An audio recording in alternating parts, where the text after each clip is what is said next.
Olá, pessoal, sejam bem-vindos a mais um lançamento aqui da editora da UNEB na TV UNEB. Primeiro, eu queria saber de Carla, qual a importância, Carla, da gente avaliar, além do peso e altura, né, outros parâmetros quando a gente realiza a avaliação nutricional de crianças e adolescentes? Parabenizar a EduNeb pela confiança também, né? O material fica super bonito e pela confiança na gente. Mas voltando à pergunta, né, Thay? Então, é bem recorrente a gente pensar em avaliação nutricional de crianças e adolescentes e lembrar das curvas do OMS, né? E para isso a gente precisa do peso e da altura.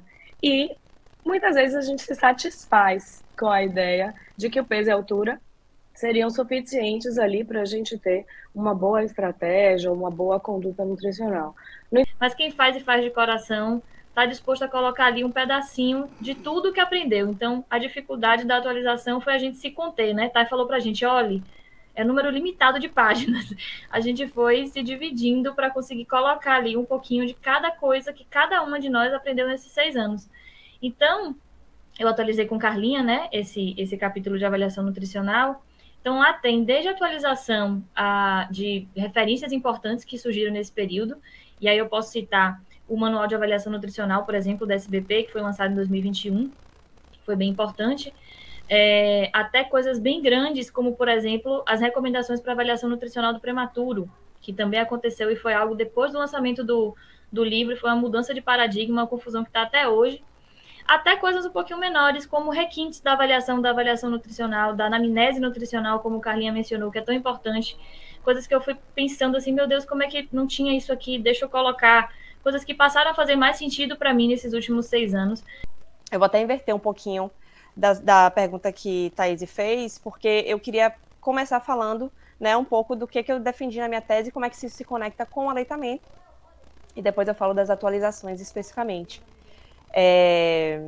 Então, assim, na minha tese eu estudei a desigualdade de gênero, né, e como essa desigualdade de gênero na nossa sociedade impacta na saúde e nutrição da mulher, né, principalmente vulnerabilizando ela, a mulher chefe de domicílio, a insegurança alimentar ou fome, né. E, na verdade, fazendo um breve resumo, que aí, como o Lô falou, né, quando a gente está estudando isso, a gente fica querendo compartilhar o máximo possível, mas sendo bem breve. Quando estávamos pensando sobre a atualização desse capítulo, eu, na prática clínica, tenho observado muito, após a pandemia, o aumento do número de crianças com excesso de peso, não é? Muito provavelmente pelo consumo exacerbado de alimentos processados, ultraprocessados, como a Lisandra falou anteriormente. E, ao mesmo tempo, nós temos um outro cenário, que é o cenário da insegurança alimentar e nutricional.